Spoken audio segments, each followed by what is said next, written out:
Yo, what's poppin'?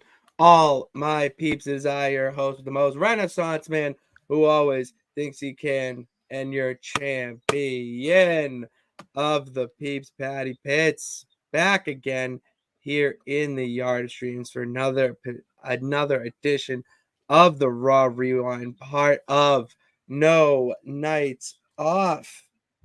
I might keep the Pitts and Sarah's wrestling, but besides the point. I'm rambling. Let's get back on track here because I did just talk to someone.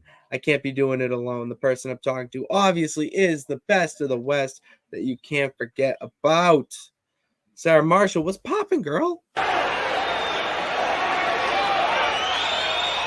yo. Hello. Back to my initial thing. I think that we should keep in the intro, like Pitts and Sarah's wrestling show. Do whatever where you we take notes because it just flows better. You know what I mean? Didn't it just flow better? Or you can just try and come up with something else also. Well, in the meantime, I was you need a placeholder before you find a replacement. If it ain't broke, don't fix it type of mentality. All right. So because that's kind of what's been going on in WWE right now. All right. It ain't broke, don't fix it.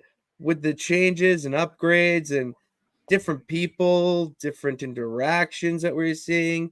They're just Pretty Deadly needs to be on TV. I do have to agree there, though. I do have to agree because I would like to see them more. Maybe we got the two pay-per-views outside of America coming up. They are from outside of America, so we might be seeing them. So there's some hope. I should really count the number of days that it's been and just keep a counter going. I think you should. I think the last time that they were on was like the SmackDown before Mania.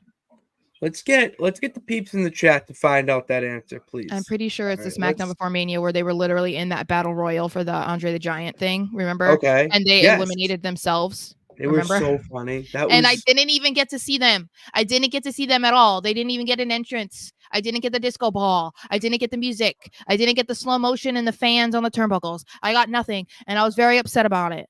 And I'm still very upset about it. I felt that. I felt that come out. I feel like you really need to get that off your chest. I did. I'm happy that we're here to help you get that negative energy off. And by we, I mean me and the peeps. Jay, so Liv is going to, we'll get to that. Don't you worry. What's up, Rainy Days? Do you read the comment before you just put it up or no? No. Okay. Dead ass, probably no. should. You probably should. Well, I was in, that's neither here nor there. Good day. There it is. Good D. Good D. Good D. Cult to Live would turn Rhea to a face. Interesting. Yes. Will Malachi Black ever win a title in AEW, Pat? The easy answer is yes. No. Which one? Well, ask me on the Thursday show, and I'll tell you which one I think. No, it's not Christians. Hey, I was shown on TV at a pay-per-view when we had I had a sign that said Peep Section pointed to us. So we got shown, I think it was probably at like Over the Limit or something. And I was shown it was the Peep Section. That's how you know you're a real fan, Sarah, that you went to a live event during that time and had fun. Yeah. Because those were some dark times. Hey, I got a John Cena threw me a shirt during that time. That's why. Me, so I'm saying it was a good time. I was front row. I got to see John Cena. So you see David, loyal peep over there. Nathaniel, I'm not putting up that comment about the goddamn Yankees. I don't. Yeah, that is so very rude. We don't talk about the New York Yankees on this show. No. I don't. Not unless we're laughing at their demise. I gotta get this off my chest quick because you got yours. I'm gonna reciprocate. I have the biggest pet peeve of seeing New York Yankee hats in Boston when the Sox aren't playing the Yankees. I get they're probably from New York. Fine. Like, I'm going to do the same thing if I was in New York wearing a Boston hat. But, like, it as a Bostonian irks me. I think it is kind of weird, though, because I feel like if you try to walk the streets of New York with a Boston hat, they would not leave you alone. Like you would probably end up having to take it off. So that's the thing, is like, why is that not happening in Boston then? Why are they not being told to take that shit off? Because we are better people, Sarah. We are better I would people never do that. I would never. I would never tell a man to take off his hat. You don't No, know I what's would going on over never. there. I would never wear anything Boston in New York. Oh, I'm okay. not trying to die. Hello. It's true. Like, if people are not familiar, like, sports rivalries are real, but like I think the realest sports rivalry is always going to be New York versus Boston, even if they're not even teams that are actively competitive. You know what I mean? If like, I think that's just how it is. Like, if you're born in Boston, it's in your DNA to hate New York and vice versa. So it's like, you know, I don't care that the Patriots lost 2 Super Bowls to the Giants 10 plus years ago. It's fuck New York all the time. I hate the Giants. I hate Eli Manning. That's just how it is, you know? Like, I don't care because people are like, get over it. The Patriots won more Super Bowls after that. And I'm like, but it's New York. Like, it would be bad if it was another team, but it's the fact that it's New York. Like, no. New York. If you're from Boston, you don't mess with New York. You know? No. I mean, my best friend is from New York, so that's kind of funny, but you know, kind of like a what's there? Forget. Because you're from fake Massachusetts. That's where why. in Mass are you from? He's from Bumblefuck? Western Mass. Yeah, no, that is Nebraska. Yeah, he's like, right? He's like basically not in Massachusetts. So yeah, you got the Basketball Hall of Fame, and that's it. Yeah, no, David. I've said this to him forever. He's like, I'm from Mass. I'm like, not if you root for the Eagles and the Yankees. That's so weird. He hates the Patriots, but he roots for the Celtics. That's an enigma. Make it make sense. That's some nonsense coming from the captain. So yes. I swear I seen swear with Charlemagne the 888. Yeah. I don't know what that means. So moving on, because nonsense. What's up, Unhinged Main Event Fro? I've been royal rambling here. We've been royal rambling ourselves. We gotta skirt back onto the road here. Sarah, direct us into the first thing that happened. Yes. Let's talk about my girl. I love her. So Liv Morgan kicked off Raw, and that was the only appropriate person, I would say, to kick off Raw. We saw the replay of what happened the week before in her cage match for the Women's World Title against Becky Lynch, who will now be on a break. And according to Fightful, they claim that sources within WWE and close to Becky Lynch believe that she will be returning eventually. I don't see this as anything. I don't see this as real news. I don't think she's retiring. There's just no way. And that's not the way someone goes out if they're retiring. Sorry. Like, not when you're Becky Lynch level. That's just not, that would be horrific. Anyway, so we see how it looks like Dom helped Liv Morgan retain her championship by being a punching bag for Braun Strowman. And so Liv wants to come out and brag about the fact that not only did she retain last week against Becky Lynch, but she's also responsible for Becky leaving WWE. And you cannot forget that she's the one who did what nobody else could do in the women's division, and that was take Rhea Ripley out. But she also says, hey guys, the Liv Morgan Revenge Tour continues on, and I said that I am going to take everything away from Rhea Ripley, and that includes Dom, who then comes out, can barely get 2 words out, and he's still trying to be like, hey, I'm not into this. I never did any of this for you. I don't know what kind of game you're trying to play, but I'm not into it. And Liv is just like, okay. And just like playing the like innocent little vixen girl and like backs him up into the turnbuckle. And Dom is trying everything that he possibly can to not do anything, not even look at Liv. My man. Not even, but he does. Well, we'll see. He smiles. But anyway, so to try and help him, Finn Fergal, he comes out, my Ferg comes out to try and help, and he tells Liv to stay away, that nobody in the Judgment Day wants her around. They don't want her in the Judgment Day. She just needs to stay away from them. And Liv is like, okay, like I can go away for now, but you're gonna have to see if Dom wants me to leave, because I'm not so sure he does. Hell of a quote. And then when she leaves, the ring, she makes sure to like rub her hands through Dom's mullet, which is when Dom has a hard time not smiling because I think it tickled him a little bit. I think he got a little tingly on the inside. Have you ever had your hands had a hand go through your hair like that? It is. I've never had a mullet, so I couldn't. Doesn't matter, mullet, relate. whatever. It is very soothing. So yeah. So anyway, before we get into dissecting this a little bit more, I have to say that I am living for this Liv Morgan. I mean, if you guys are active watchers, if you're here all the time, then I've been saying this for how many weeks, months, whatever it's been at this point, that this is what I wanted for Liv. This is how I wanted this storyline to progress. I wanted Liv to be, I don't know, some sort of problem for the Judgment Day, but specifically going after Dom.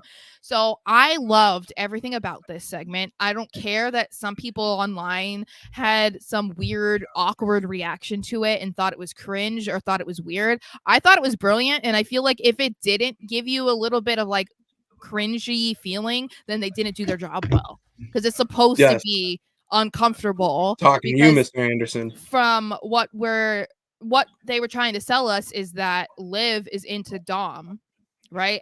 But none of the Judgment Day, including Dom, want her. So it's supposed to be uncomfortable because they're uncomfortable. Dom's uncomfortable. Yeah. So to me, this was like a great first step in like trying to really add a foundation to this story. And I'm really excited to see where it goes from here, because I think that Liv did a great job. Dominic did a great job. Finn did a great job. Like, I'm interested. And I feel like that's all you can really ask from people in a storyline that doesn't involve wrestling.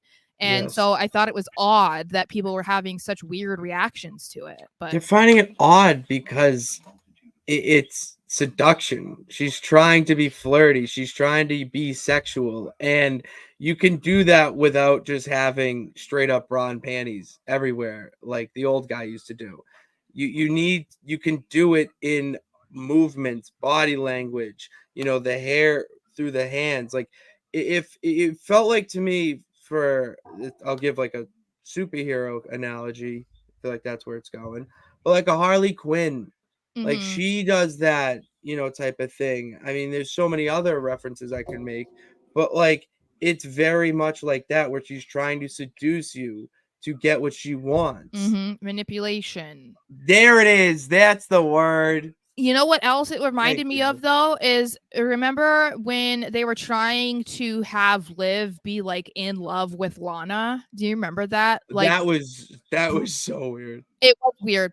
All of that was weird, though. All like of it, not the going love down triangle with Bobby Lashley and stuff. That was weird. No, but we're not rewinding that fast. Yeah. So this to me just reminded me a little bit of that for Liv. Like, she's actually able to maybe utilize some of whatever she had tried to come up with as a character for that storyline that obviously flopped. She's able to do that now. And so I think that is a good way to like not have the entire thing go to waste. You know what I mean? And I don't know. I just felt like she did a good job. I feel like Dom did a good job. Like, there are people who are still not sure about Dom's stance and where things are going to go. And I think that's what makes this a little bit more interesting to dissect. That's why I wanted to take a second, because I think there might be a little bit more going on than what we are seeing. Okay. So the main thing that we all have thought was Dom came out there to try and help Liv, even though he's trying to sell us that, I was out there to try and make sure that Becky retains because, she's the one who took Mommy's title. So I want to make sure that when she comes back, she can face Becky. But the thing that's weird is the fact that Finn is so involved. Like, he came out at the start of the show. He comes out later, which we'll talk about JD was with him too, but that is what it is. But then we have to replay the footage of Liv getting out of the car with Finn. No one else. So a theory that could be floating is, what if it's like Finn and Liv are in cahoots together? What if it's them trying to do this to Dom, and that Dom actually isn't like actively trying to do something with Liv, but they're trying to get it to that point? Like, what if this is Finn trying to dismantle the Judgment Day from the inside out, and he's playing a double agent? I think that is fascinating, because that was not something I originally thought of, but we can't ignore that footage of him and Liv getting out of the same car, because then it's like, what was the purpose of that? If we're supposed to believe that it's only her and her and Dom, then why would she be having any sort of one-on-one time with Finn? Like, what are they talking about? If they don't want anything to do with her, and they don't want her in the Judgment Day, and they don't want her having any sort of influence over Dom's decisions or kicking Rhea out or whatever, then it's like, okay, Finn, then what were you doing, Fergie? What were you doing with Miss Liv? You know? You really intrigued me here, because from that theory that you just had, AJ's got to do something after Cody, and then you could trade him to Raw for Braun Breaker. Because let's be real here, Sarah, Adam Pearce has had enough of that motherfucker. He's so done with Braun Breaker. Yeah. So it works there, and then Liv takes Dom away, Finn away, and then you get a Bullet Club. But you know what? I'm just a dreamer. But still, I totally agree with everything you're saying, that you need Finn being the mastermind would be such an unbelievable reveal. Yeah, I think that this has this story in general, I think it has a lot of possibilities. And the main one that we have discussed a lot is that Dom chooses Liv, betrays Rhea, whatever, right? And then that's the best way for Rhea to come back, because then she's going to come back and be like the ultimate babyface, which would serve the company well, because we don't know when Becky is going to come back. So they're going to need like that top woman on the Raw roster, and who better than Rhea Ripley, right? So I think that would work well. But there are a lot of ways that the Liv Morgan revenge tour can go. It really could be that she is working with Finn Balor to dismantle the Judgment Day. It could be that she is working directly with Dominic Mysterio, and then that's like a whole thing. The stuff with Finn could be like, he's jealous of the success that Damian has, and that he's champion, and that he left him high and dry after losing the tag titles. Like, there's so many ways that this can go that is still interesting. And I don't know. I feel like they've done a really good job at keeping us entertained, but then also guessing, because you don't know what direction they're going to go in. But at this point, it feels like no matter what they do, it's not going to disappoint. I don't care what they do. It's the most interesting story on the show right now, and it doesn't involve the World Heavyweight Championship. So, well, what's fun is it involves the women's title. When's the last time that we've had that much of a like interesting storyline around a women's championship? You know what I mean? Like, this is usually reserved for the WWE or the World Heavyweight title. It's always the men's it's always them that have the most complex, intriguing storylines, which, you get it, I guess, but like, it's kind of nice because like it's involved, it surrounds this title, but it's not necessarily, Liv isn't feuding directly with a specific woman, so it's like one-dimensional. You know what I mean? It's not just like an over and over and over again story. It's like, okay, yeah, she won this time, and let's see what happens next time. Like, it's a lot more interesting. And I'm kind of torn on how I feel about what path I would want them to take, because I love what we've been talking about, having, Dom take Liv and choose her over Rhea and all that comes with that. But then, I love me some Fergie Ferg. We know that he is one of my all-time favorite wrestlers. So if I can be, huh? We do know this. Yes. I'm like, and if you don't know, now you know. Literally in like my top 10, top 5. so to see him have a chance to have like this much of a huge, potentially impactful storyline that could go on for quite a while has me excited, because I feel like he's been the forgotten member of Judgment Day. Like, I get that JD McDonough kind of has been too, No, but like, Finn. but you know what Finn's I mean? It's fine. always been Finn, and I just don't think that's fair. So I would love for him to be the mastermind, or at least if it's not even that, if that's not the main story, I would love for him to be super involved in this in some way, no matter which of the two ways that we think it could go, because I think that he deserves to have a big moment like that, and I would love that for him. So I said this on the Thursday show, I'm pretty sure. Whoop, here we go. I said this on the Thursday show where, because of the Jordan Grace and Ethan Page, I just am at a point now where I don't care what they do. We have the trust in WWE that we have not had in a very long time when it came to storylines and feuds. Now that you have that, I don't care what they do. I don't want to predict it. I want to come on here and react and be like, that was amazing, like, or they should have done this or whatnot. The fact that we're surprised now, and there is that element of surprise and shock that we haven't had in a very long time. That's what I want from this. So if you do whatever way they go, I don't care, because I know that it's going to be a good payoff. Yeah, I think that this is going to be potentially one of their better storylines, and I feel Raw is doing a really good job with having these types of stories right now. And I think there was kind of a hole after the bloodline story. The height of that was kind of over, which basically happened once Jay was moved to Raw. So there was like a giant void there, because you're like, oh, there's nothing to look forward to. And then there was the whole Cody story, and like, if he's going to finish the story and blah blah blah, then that ends because he wins the title at WrestleMania. And then it's like, okay, Gunther loses the title at WrestleMania, and then it's like, okay, now what? Like, what other big storyline can I be invested in on a weekly basis? And I can't wait to see what happens next. So it feels like they kind of have this is the beginnings of one that I think could really be months long. Like, it'll go on beyond Rhea's return, which I think is what the show needs, but also what the Judgment Day needs. And then obviously something Liv needs to establish herself as more of like a legitimate heel bad girl champion. I think that this is going to be money if they do it right. I have to stress that this could be absolute money if they can do it right.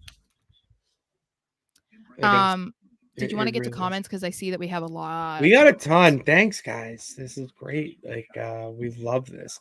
Okay, Dickie disagrees with me, saying that doesn't see it. I don't know. I know that we've seen it before. We saw that little bit of Finn, AJ, and Liv. So I think it's possible. I think that it's like, I don't hate it, but then I also like don't love the idea of it happening, simply because he didn't really do anything with the OC on SmackDown. So like, why move him to Raw and then like have them do it again? You know what I mean? And they then could trade the OC. Well, I mean, I guess. I don't know. The OC are very, very flexible. Oh, in I their know. schedule. You just throw some money at them. They'll do whatever they want. I love them. I wish that we could see them more. I think they're really fun. Obviously, I was very excited when they were re-signed. So yes, could see them tonight. NXT is becoming must-watch television. Like, I'm throwing it on. I know. Ethan Page. Hello. Love All Ego. I'm a big All Ego fan. I love you more, Sarah. From Vinny. At this point, I just want a custody of Dom ladder match. I mean, yes, that is. Imagine those two hot girls fighting over Dominic Mysterio. Like, just imagine. What if they did what they did with Enzo Amore? Remember when they put Enzo like in a cage, like above?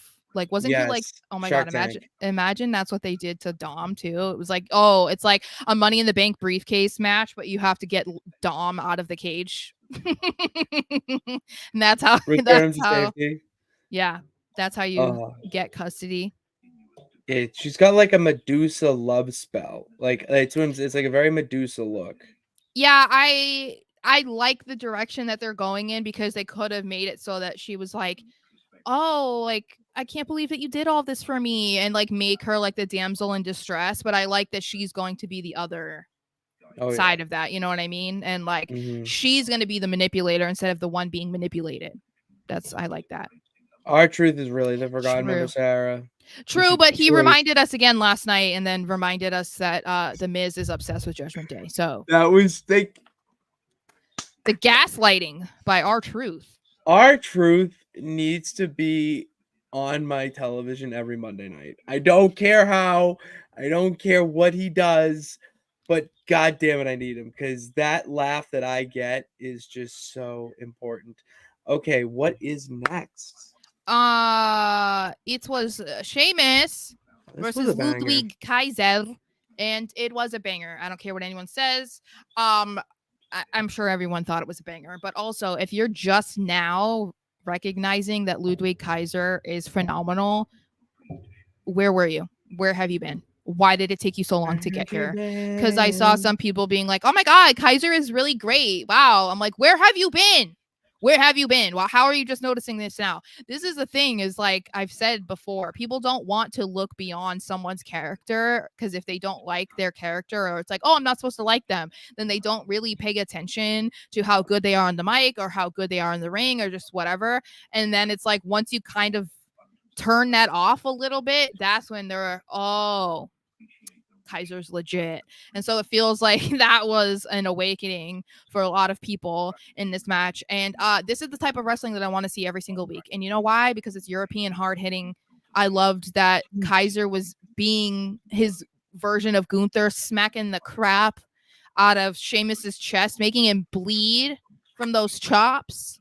I was like, Kaiser. His pack was red. Yeah. Very red.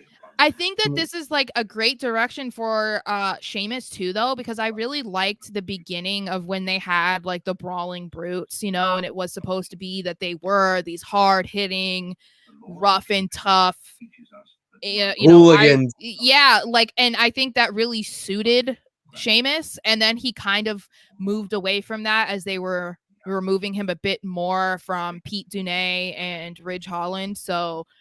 You know, he had his own little thing. And then of course he got injured. But I think that they should keep doing that. And we saw glimpses of that last night. You know, he's in the corner and he's like yelling at Kaiser to keep hitting him. And he calls him a little bitch and like hits him again. Like, I want to see more of that from Sheamus because that was how he always was too. It's kind of like, you know, when you're with or when you're watching like a Drew McIntyre match again, like, you know that it's going to be hard, or a Gunther match, like, you know, it's going to be brutal. And so I want them to keep doing that with Sheamus. And I like that despite the fact that Kaiser looks like he's half his size, he hung with him the whole time, hit him hard. He was right there with him. And I think it was a great match.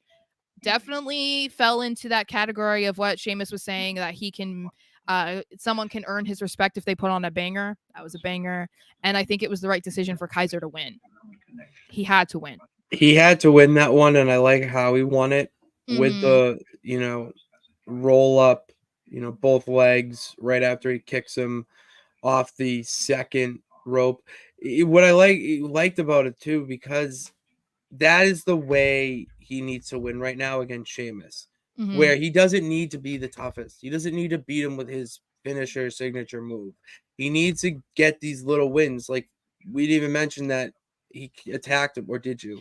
No, when he attacked him on the way out. Yeah, he attacked him on the way out, so cheap shot. Like, those are little details that they sprinkle within the match to pretty much foreshadow the ending. Like, he needs to win. He's going to win by a roll up. And it's not like he just scathed away and didn't get touched. No, he got his ass beat too. Yeah. And when he was beating Sheamus's ass, Sheamus was screaming, come on, like, I can keep going. So to get the roll up is like, oh, all right, like, legitimate, but also there's unfinished business. And I would like to see another one of these matches. Yes.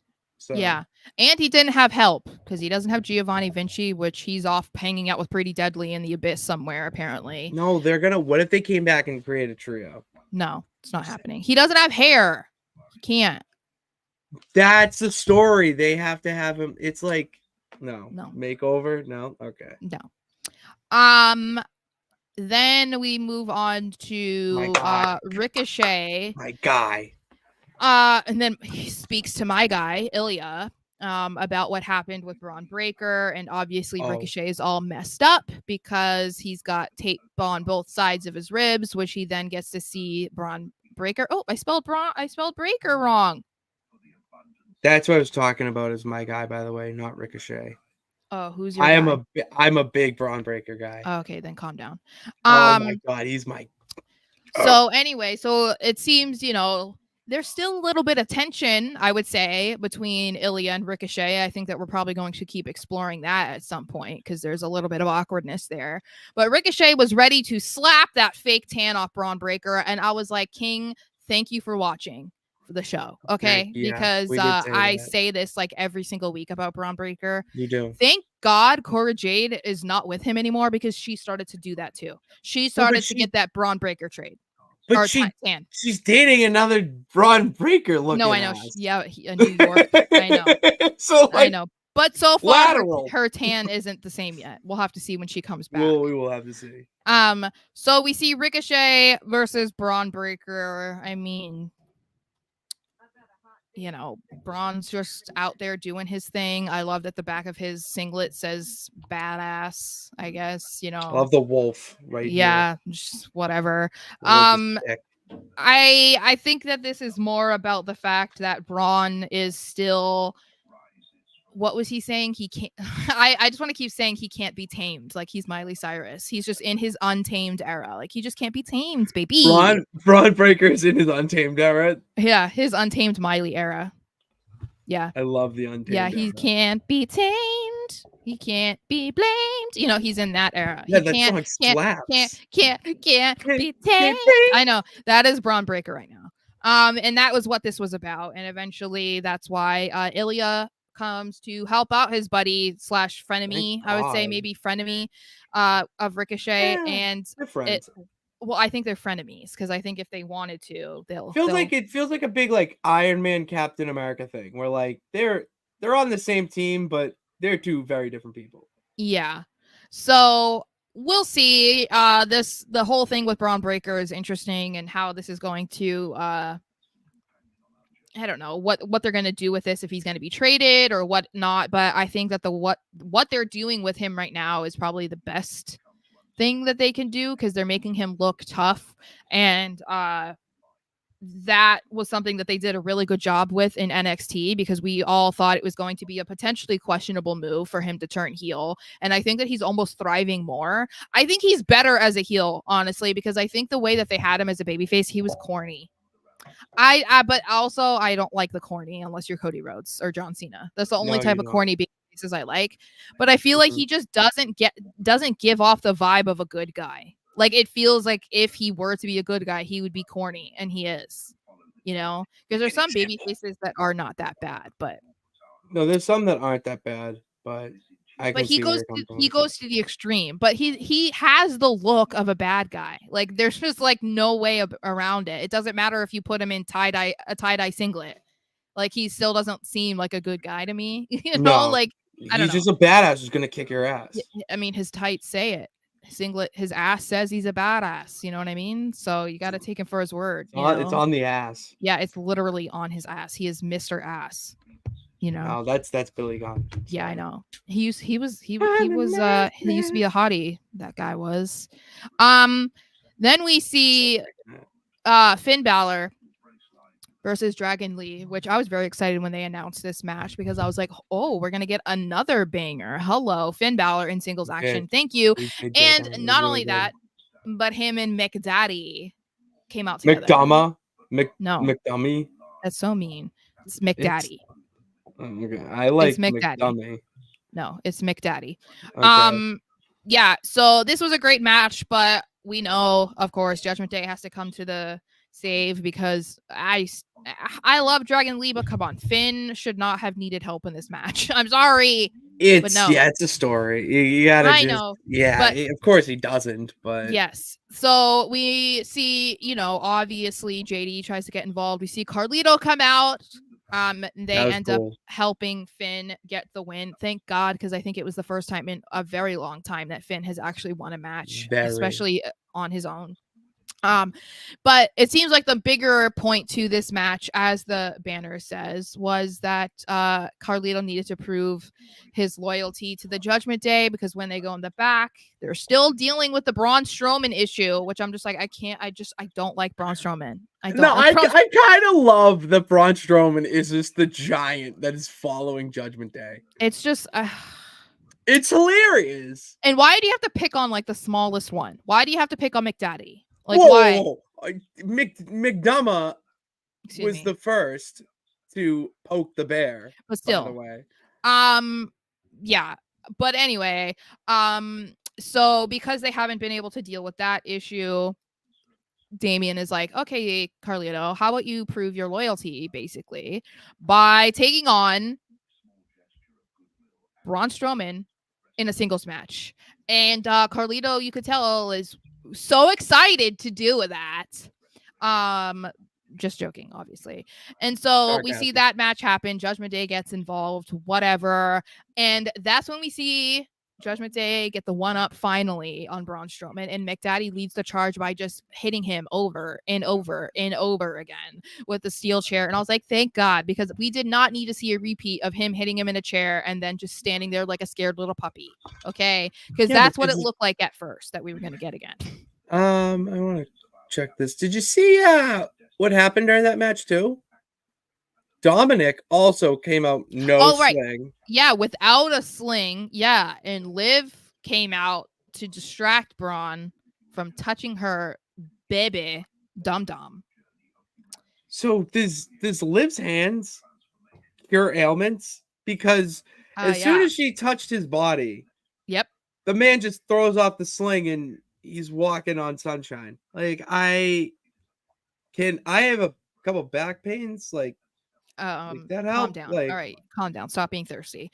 But yeah, I like that they had her come out too, because I think that it, we're reminded of this active storyline that's going on. Liv is even living kayfabe, because then she went on Instagram and liked every single one of Dominic's photos on his Instagram. That was hilarious. That was so funny. Yeah, I like that. And then Judgment Day is just giving him a hard time for not doing anything, because he's like, I didn't do anything. And they're like, yeah, that's the problem. And Finn, you're not doing anything. Yeah, you're not doing anything. That's the problem. And the fact that Finn was saying it, it's like, that's why I'm saying it plays back to like, is Finn playing mind tricks here? Is Finn... You think he's using like reverse psychology? That's what, I'm thinking that it might be. It's like, because then Dominic doesn't know what to do. You know what I mean? It's like he doesn't want to respond to what she's doing by engaging in it. But then he also doesn't want to like push her away, because it's like, okay, well, I don't want to even touch you because that could be deemed inappropriate. Like, but maybe he doesn't want to push her away either, because he's like, I kind of like it. Because that's the thing too that people were mentioning. We never saw that much physical activity between him and Rhea. We never saw them kiss. No. So didn't. Liv is giving him that sugar, and he's liking it. It's nice. It's nice to be loved. I don't blame my dude Dom.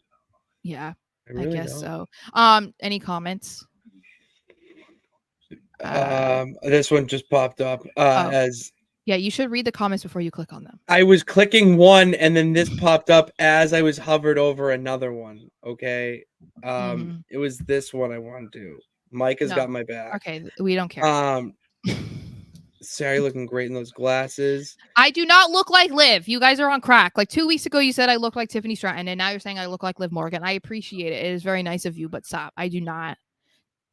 Good thing I'm like a self-loather. Otherwise, I'd be eating this shit up and being like, oh my God. Maybe you should eat that shit up like ice cream on a June day. No, I don't look like Liv Morgan. Please stop. But sometimes you have to feed the ego. All ego, Ethan Page connects it back to wrestling. Whatever. I think Ricochet and Nelia are buds, but they love fighting. Yeah, like it's just that's why I'm saying they're frenemies. They're friends, but then like they'll be enemies when they have to be like in the ring together. Is what I mean. Oh, I see. I take that definition differently. That's just how I meant it for this scenario. That's all. Interesting, because I think differently about that. Well, Nice to have two trains of thought. Vinci might be hurt or getting repackaged. I'm gonna say repackaged. He's getting repackaged, but I want to see the Vinci. You know, that's what I want. But yeah, I don't know. I'm just bummed about it. I'm afraid that him and Pretty Deadly are getting the Cameron Grimes treatment, and I'm not excited about it. And I really want to write a very wordy letter to Triple H. You should. You really should. I know. Do like the Love Actually. It's just hurts my soul. Anyway, okay, so Sami Zayn came out and does nothing really again, because that is the path that Sami is on as Intercontinental Champion, is doing basically nothing. But that's okay, because we love Sami Zayn, right? Even though, also I saw a video clip of Gunther talking about how Sami was like the only person to take the title off of him. He said Chad would have made sense, but he was like, Sami makes sense. And people love to root for Sami because he's the underdog and he's the ultimate professional wrestler, blah, blah, blah, blah, blah. And I was like, Walter. Maybe Gunther tunes in. Like, maybe. He should, because I'm probably his number one fan other than his wife. You know Dead ass. I really have not met online any massive Gunther fan like yourself. There is that one page that is like always commenting on things. It has a picture of Gunther. I'm assuming that they're a big fan, but yeah, but no, sure. you like no ball fandom type of thing. You know what I mean? Like you. And you get it. I'm waiting for his action figure to come in the mail with my Pretty Deadly action figures. Imagine shelf like right there. Like right, I know. I want to put something. I want to put stuff behind me so then you can see it. That out. Anyway, so Sami Zayn comes out and he just kind of wants to cut the BS, cut the games, and calls out Chad Gable, because you know what? Chad Gable is an absolute menace and he's just over it. He's like, all right, well, what do we need to do to make this end? Because you are annoying and I don't want to deal with you anymore. And instead of Chad Gable coming out, he sends out his minions, the ones that he just wants to talk about how stupid they all are, which was Maxine, Tozawa, and Otis. They come out and read a little note that Chad wanted to relay to Sami, which was basically, these people in Alpha Academy suck. I hate them. And the only way you can make this right with me is by giving me a shot at the title, because I would have beaten you and I'm better than you. And this meant more to me. Damn it. My daughter cried. Don't you remember? And so, yeah, this means more to me. It means more to me. That's what he said. He was crying about it. And then Sami tries to get all like, oh, I said that this was the Wish version of the Bloodline storyline. This is what it felt like to me. Was the Wish version. Oh, the Wish. That's funny. That's the Wish version of the Bloodline storyline. Sami trying to like get, the rest of the Alpha Academy to be like, stop being under the thumb of Chad Gable. Ugh, he's so mean to you guys. He doesn't even let you see your worth. Like, you're so much better than this.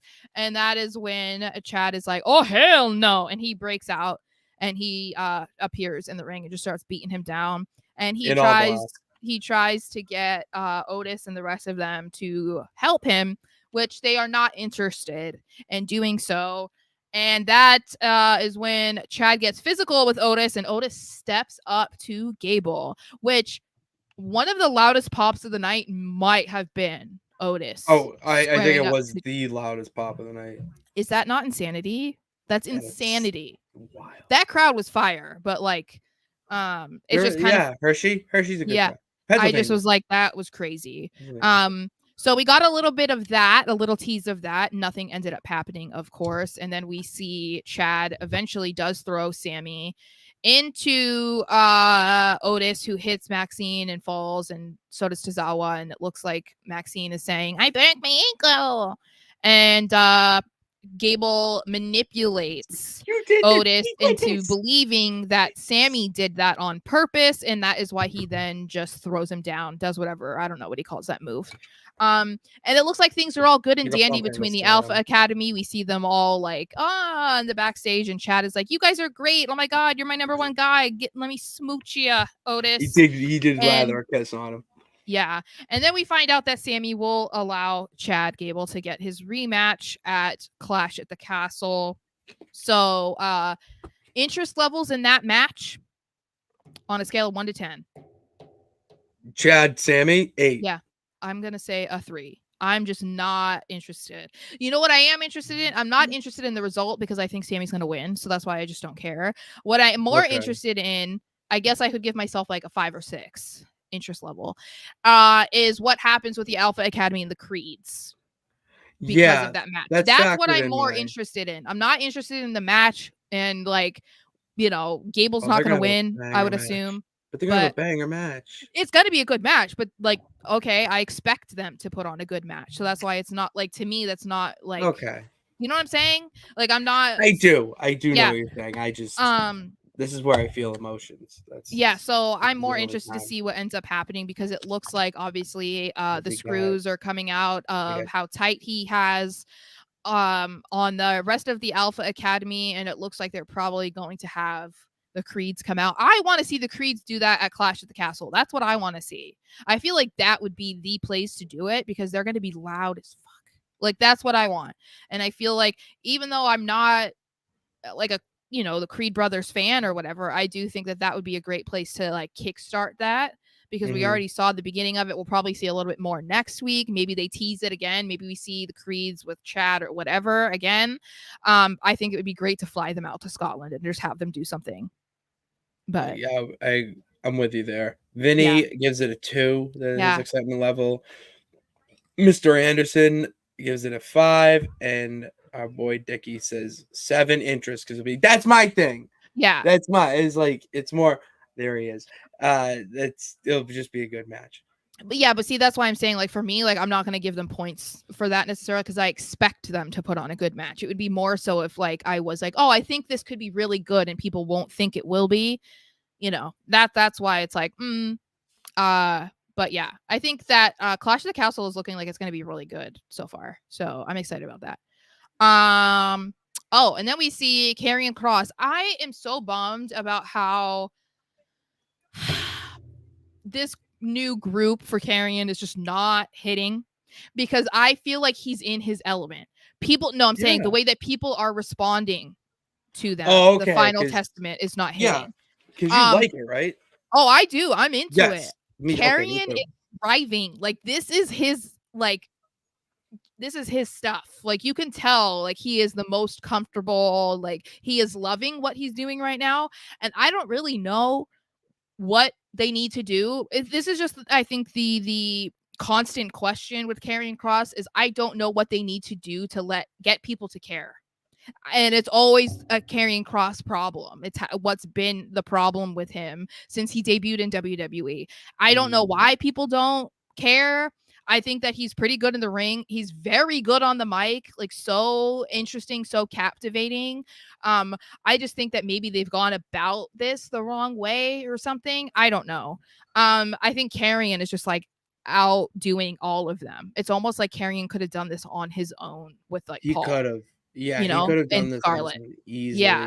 But the AOP just add that other element to it, and it gives them a reason to be signed and doing something. I love this whole story because it's really good for the New Day. Like, it's the questions that people ask already. Like, you're teasing Xavier Woods is in Kofi's shadow, and the way that the whole I'm including the backstage segment when I say match. Yeah. Because the tease when he says, I forget what he said specifically. I wish I had a better memory there. But something along the lines of, you're going to wish that you were on your own or something like that after the match. And then to have that moment of him going over to Kofi, not hitting him.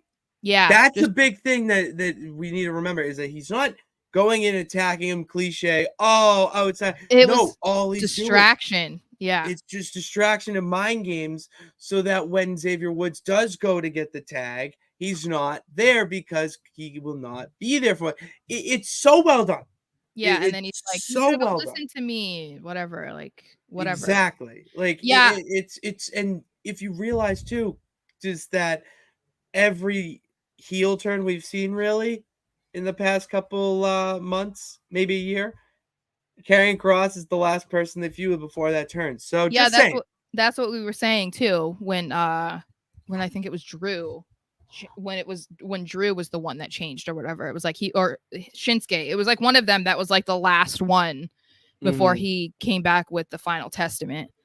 Um I would be I don't know if we need to see, Xavier turn heel, but I'm almost interested in that because I don't think we've ever seen that. So, like, as much as I don't No. want the New Day to necessarily break up, like, I'm not a big New Day fan. Like, yeah, they're entertaining.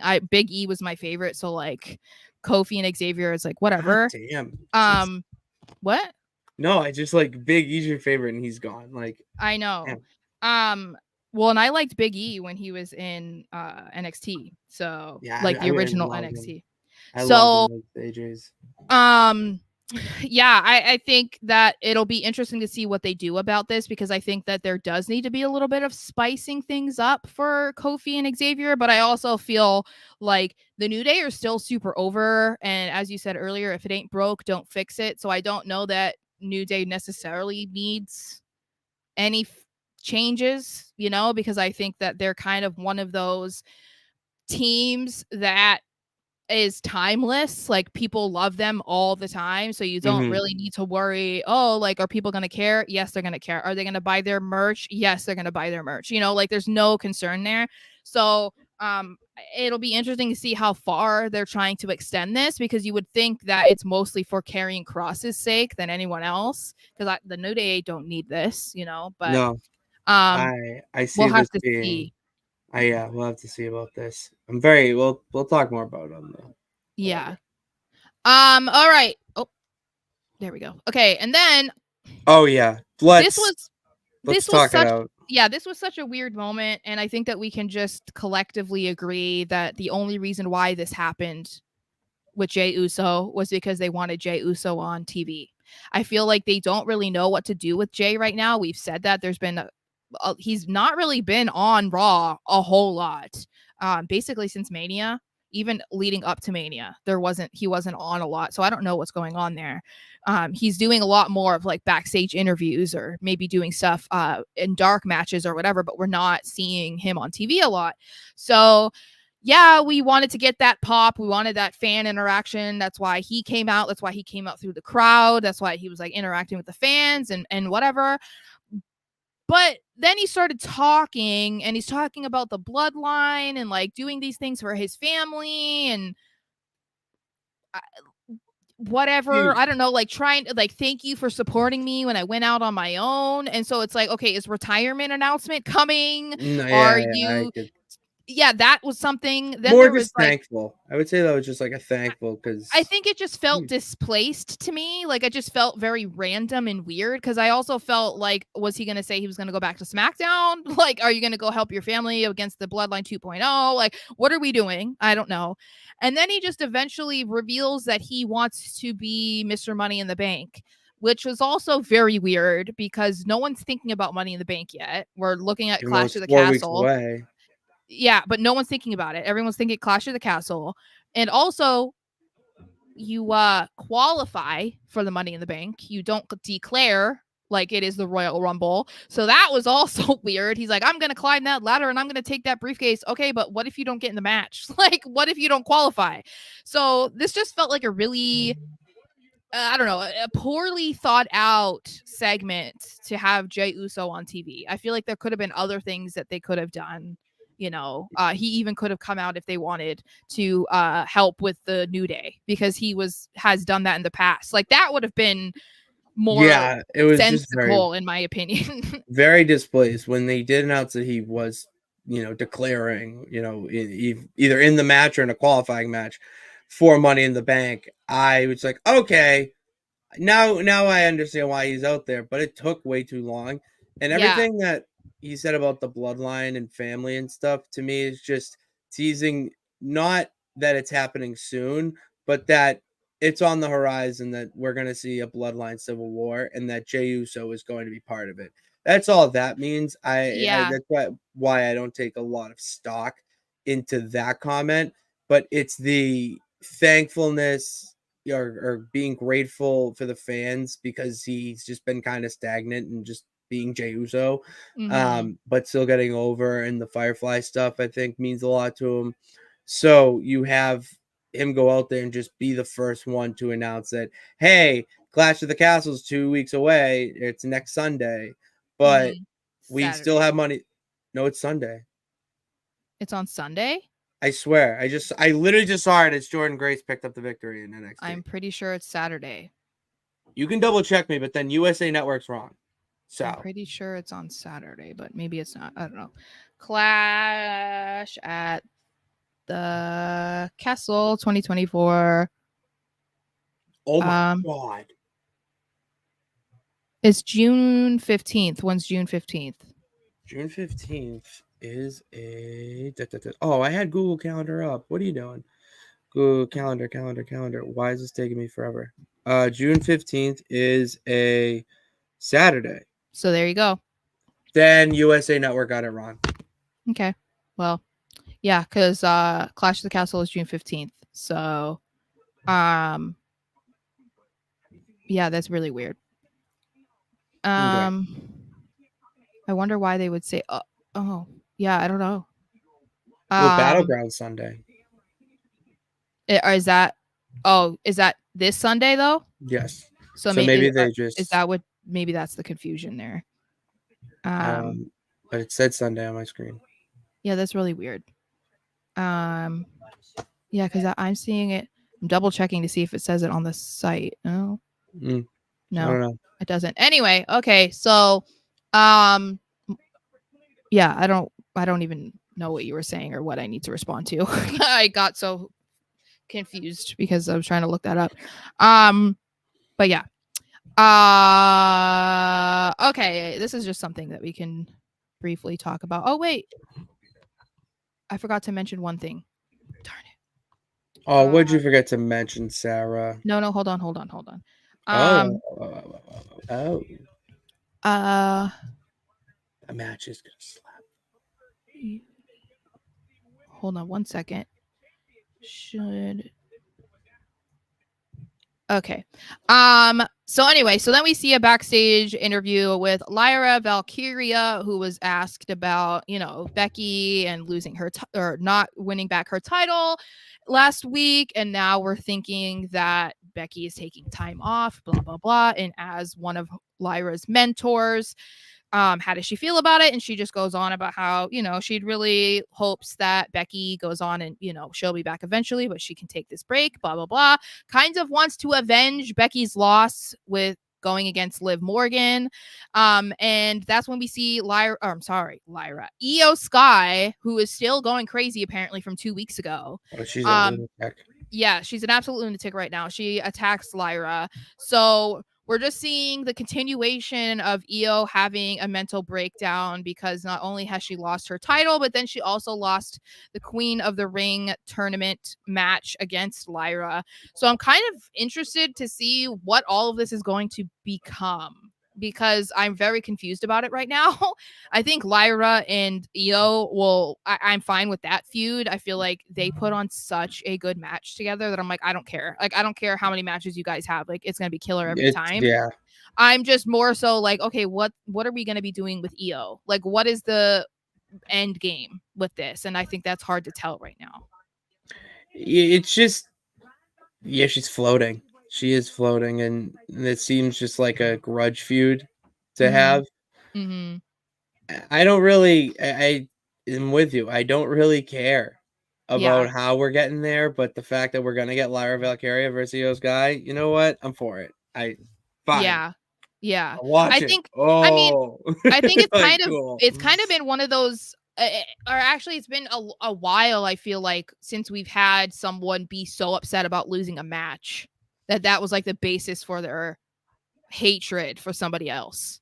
So it's kind of interesting that they're doing that with Io, because we don't see that a whole lot with the women either. Again, that's usually a men's thing. So interesting, because I feel like they can use Io losing the title at WrestleMania to be like maybe the start of her decline.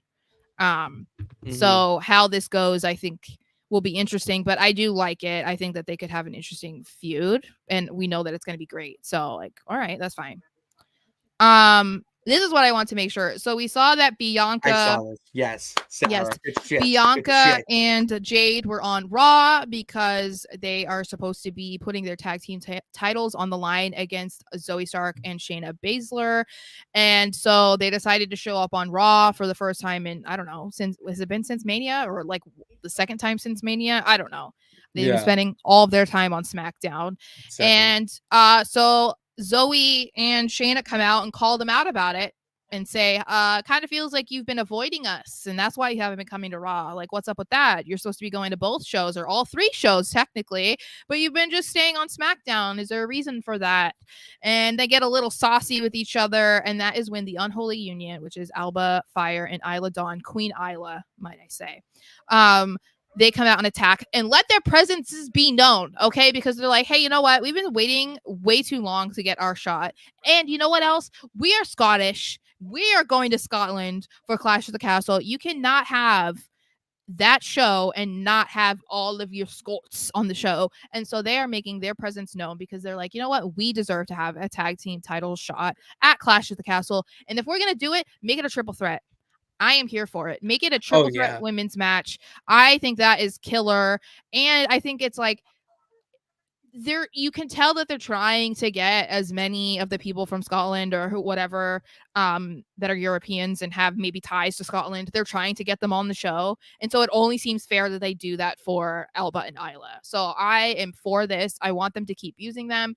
This is the same thing that I had been saying about Piper. Like, I love that they are utilizing Piper a lot right now. I just want it to be something that goes beyond Clash of the Castle, and not just be because they're going to Scotland for Clash of the Castle and they're Scottish and that's why they're using them. I want this to be kind of like the catalyst for like, okay, let's put them on now because they're going to their home country, but then let's keep using them afterwards because it only makes sense.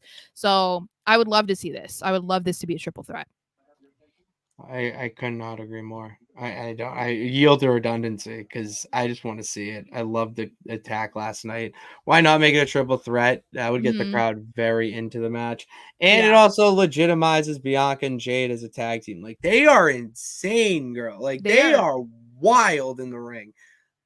They put in a lot of work together too. You can tell. Like, and obviously when they kind of put these, I wouldn't even say that they're an odd pairing, but you know, like not the natural pairing of a tag team. Like, yeah, it does take time for them to gel and whatever, but I like how much they've been doing to incorporate their styles, to have similar gear. And then they've come up with a few moves to do together, which I think is cool. And it makes it feel like they are a more legitimate tag team, which is something that we haven't seen a lot with the women's tag team champions. A lot of the time it's been like, oh yeah, let's just put these 2 girls together because it's like, no. And I feel like that could have very well been the case with Bianca and Jade, because we want Bianca on Mania, we want Jade on Mania, so let's put them together and then make them tag team champions. But that's it. They're great. We don't need anything else. But they're like, no, we want to be like a tag team, and we're going to put the work in to look like a legit tag team, just like all of the other people do who are legit tag teams. So I like that they're actually putting in effort to like do that. You know what I mean? They feel like it actually was a tag team title match last night. You know, Shane and Zoe are feeling like they're a legit tag team now. You have Jade and Bianca feeling like a legit tag team, the Unholy Union. Like, we're finally getting, you know, the legit tag teams that we asked for so long. Yeah, I just hope, again, like I said, I just hope it continues. I hope it's not just something because it's like, oh, well, this is a pay-per-view. We want these people on it. Let's do it. Like, no, we need to keep this going. And people are interested, you know, like people want to see Bianca and Jade. So why not have them go on Raw and SmackDown, especially because there is only one set of women's tag team titles. Like, If you want more women on TV, then you need to have them bouncing around. And then the easiest way to do that is by having women tag teams. That gets you 2 women in a match. You know what I mean? Like, every time. there you go. Okay, then we move on to a quick little segment before the main event, which was Damian Priest was in the back. He was talking blah blah blah. But we only care really about what Drew McIntyre has to say because he interrupts and he wants him to know that he is just like not a real champion. Like, you're just not that great, okay? You're a paper champion. This is the highlight of your career. This is going to be the highlight of your title run. And I'm going to end it by taking the title away. And I was like, I really hope you're right, sir. You know, I am obsessed with Drew McIntyre right now. I'm going to say that all the time because I'm so obsessed. Like, he just doesn't stop. Like, he was at WWE headquarters today, had them put up a picture right when you walk in on the big screen of Punk, like, crying from when he had to say that he injured himself after Royal Rumble. He just had them giant, like, put it just in the middle, and he was like, that's what they pay you the big bucks for. That's what he said to the guy. Then he's like walking down and like looking at all the current champions, and he stops at emo Undertaker and then puts on a picture of his face on Damian's body to say that he's the real world heavyweight champion. Like, it's just so and good. He doesn't stop. It doesn't stop. None of it stops. I'm obsessed. I just like, I you know, it's kind of one of those things that is like, you kind of wish you could have seen this earlier. You sit there and you're like, if only Vince McMahon had allowed this to happen years ago. If only he allowed Drew to be this version of himself. And it's God. like, it's easy to say that, right? But I almost feel like in a lot of ways, and I'm not really someone who believes in like everything happens for a reason. I don't really believe in that because I also think then try to explain to me why bad things happen to good people. Like, you know what I mean? Like, you want to tell me there's a reason why this child got cancer and died. Like, okay. So that's why I don't believe in those things. But I feel like in this kind of case, it feels like Drew wasn't meant to show this side of him until Triple H was in charge, because it feels like this was probably where he was going to be the best version of that best version. And if he was able to be more of this type of guy when Vince was around, I don't know that we would have gotten anywhere near this level of incredibleness from him, if that makes sense. No, we wouldn't have. Yes, we would not have got the levels of just petty, dark, troll level humor out of Drew McIntyre. Yeah. And I'm just like, I want to see what he's doing. You know what I mean? Like, every time he posts on social media, I want to see that. And there's really not that many people that post on social media that makes me care that much. Drew is one of those people that I'm actually like, oh wait, what did I miss? Like, what did he say now? You know, so I love that he was doing that. And I am very excited to see what they're going to do with him, because again, we don't know. But we did see a little bit of what is going to happen was during the main event, which was Damian Priest versus Rey Mysterio. Mysterio main evented a Monday Night Raw in 2024. I just have to get that. No, and I mean, I guess we can talk about it because we were talking about it before we went live, where it's like, you know, we're fans of Damian Priest.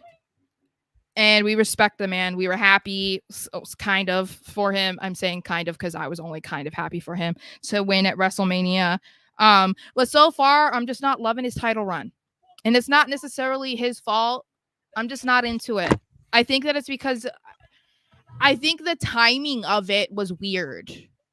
And that's not his fault either. I think that we were so invested in Seth Rollins and Drew's storyline and their feud, but then you also have Drew with CM Punk, and then it's like, okay, so you're so invested in all of this, but then here comes Damian because he's got the Money in the Bank briefcase, so he's gonna take the title. So it's like you care because then Drew is like, I'm pissed at you, why did you do that? But you're not really that invested in Damian as the champion, you know? And it's like, if I feel bad for saying that, but like, I just don't care that much right now. Yeah, it's really tough, especially like because it is the B story. It's the B story on Raw, and the women's title is really the A story because of who it involves. So it's not a bad thing, and to me, it's not negative for Damien. It's more of a, okay, this is a test. Like, yeah, you're going to be the B story because you really have never been a world champion. You've been a champion. So we need to see that you can, hold that weight. And if he does lose to Drew, well, I've been entertained by what he's done so far. I don't really care that it's going to be short. You know what I mean? So it did its job, and it's time for Drew to move on and win in his home country. Yeah, I think that, to me, I'm still not sure about Drew winning at Clash of the Castle, so I'm not there yet. But I do feel like Damien's current run does feel like transitional champion to me. Like, that's how his run is feeling like, because it's like they're not really having him have any real feud or any real storyline as a champion. He's just going to be going up against Drew because Drew lost the title from him at WrestleMania because of the cash in. Drew has to be at Clash of the Castle, so yeah, he's gonna be put in a match against Damian Priest. But if it weren't for Drew, like, who would Damian be facing? It's like they didn't have a plan B, really, or they didn't present one to us before they said that Drew was cleared. So it's like, but the story isn't even really his story, because yeah, you cashed in and won the title from him, but why did you cash in and win the title from him? It was because of CM Punk's doing, and like Drew's focus is CM Punk, but Damien's in the way, so he's only like the temporary, like he's just a little bit of the story. So I think that's kind of why it's hard to get invested in anything that he's doing right now. So that's something that I kind of was thinking about when we were talking about the whole Dominic Live Judgment Day thing, is like, okay, maybe if Finn is actively involved, then like Finn versus Damien is a little more interesting to me than anything else right now that he's got going on. Yeah. But I see the vision with it, and I'm okay. I'm okay with this run. You know what I mean? Yeah. Yeah, I don't know. We'll have to see. They have another week to see like what they can do about it, and then maybe we'll get a hint. I mean, we don't know. It's possible that they fly CM Punk out to Scotland to just ruin everything and then make me want to bash my heads in. I'm going to be so upset if he is the reason why Drew doesn't win. Like I said, I don't know if Drew's going to win, but oh my God, if CM Punk comes out in Scotland and does that, that might be... No, that's not as much of a hater as AJ Styles. Because AJ Styles flew all the way to Australia to do that. Yeah, that is a long ass flight. That's way longer than flying from Chicago to Scotland. So, but he would be right there, second number one hater. I see CM Punk coming out as Drew celebrating to take the moment away of him celebrating, and like that's more fitting for this story. Not that he costs him, because if he costs him, then he has to fight Damien, and that doesn't make sense. He wants to fight Damien. He wants to fight Drew for the title. He came back and wants to win a world title, and he wants to fight Drew for it because of this. So to me, I wouldn't be too worried about him losing. I'm just saying. I just and with the Judgment Day stuff, the predictability factor is why I'm just a little, because it feels like a situation that's too perfect to be true, and that's why I can't buy into it 100%, because this feels like something that I would buy into and I would get disappointed. So I'd rather just be like, okay, well, there is a possibility that Drew does leave Scotland not the champion, like I'm just trying to like be in that mindset, because I also do not want to relive the trauma of seeing him lose at WrestleMania. I don't want to see that twice in 2 months. Like, then I'm gonna have to deal with my crying, sobbing sister, probably. Like, in person this time. Yeah, you're not thousands of miles away. Yeah, no, I can't just hang up the phone. You know what I mean? That's really tough.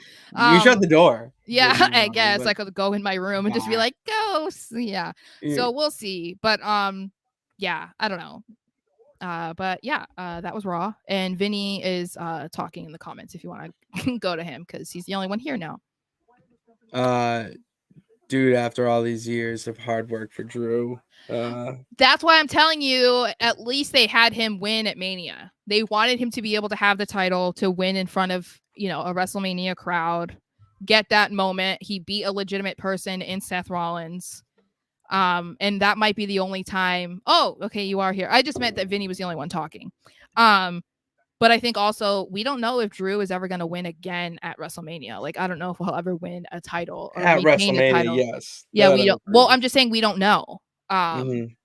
But anyway, it would be nice to see Drew win at home. I'm not saying that it's not going to happen or that it shouldn't happen. I'm just saying I am kind of like in the middle. I'm 50-50. I'm expecting either situation because I do think that winning in his home country would be the most perfect situation. But then I can also see them playing the long game with him to get the title back, because it was only 2 months ago when he was world heavyweight champion for 5 minutes and 46 seconds. So they could draw it out again. Why is 5 minutes and 46 seconds so easy to remember? That's what I want to know. 5, 4, 6. But you know It's what? like technically in a row, but It's like everybody can remember it. Like everyone remembers that it was 5 minutes and 46 seconds with Drew. 5 minutes, 46 seconds. It's just such a weird thing. Like I only heard it one time and I was like, instant. I already remember it. So, but anyway. That's crazy. So that was Raw. All right. That was Raw. We hope you guys enjoyed the show, enjoyed our new overlay, our background we got. Props to Sara for cooking that up. Just like some new things are cooking up. All right. We got some new things in the works, especially with tomorrow. Tomorrow we have Sara wrestling in the NWF Nonsense Wrestling Federation over on 2K.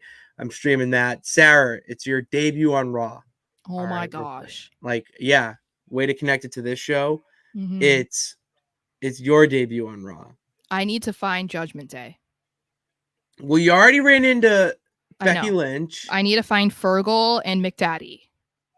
That's we maybe in the backstage area. Maybe see, that's why I gotta find out, because in the 2K mode you do roam around a little bit. Or you can I go into the Judgment Day lair? That's what I want to know. Unfortunately, not at this time. Well, we were in there at WrestleMania. We were in the actual lair. That was really cool. Yeah, with a big fanboy security guy. Really big fanboy. Yeah, but I mean, I was excited for him. I was like, hey, you know what? It's pretty cool to be a fan. And this is where you get put. You know, like of all the places to get put to be the security, you're like, yes, go behind this black sheet and stand with Rhea's gear. I loved it. Yeah, it was fun. But you'll be taking on Shotzi. You're feuding with like Sara is feuding with Shotzi in WWE 2K, and she actually is like a European strike. Like I played to your favorites there. So you got to check it out tomorrow at 6 p.m. over at twitch.tv/Nonsense Sports Network. I love those streams. And then you can catch the clips of that if you don't tune in, along with the melting pot, I call it, of our wrestling show of No Nights Off on Thursday at 7 o'clock. So be on the lookout for that. And in the meantime, hit that subscribe button. All right. Bell notification to know every time we go live, and even post some clips and shorts and whatnot. So go hit that subscribe button and follow us on all social media platforms by clicking the links in the descriptions below. Thank you guys for tuning in. God bless. Remember that you can do it. Oh, ow. All you got to do is try. See you tomorrow. Go watch NXT. Yeah.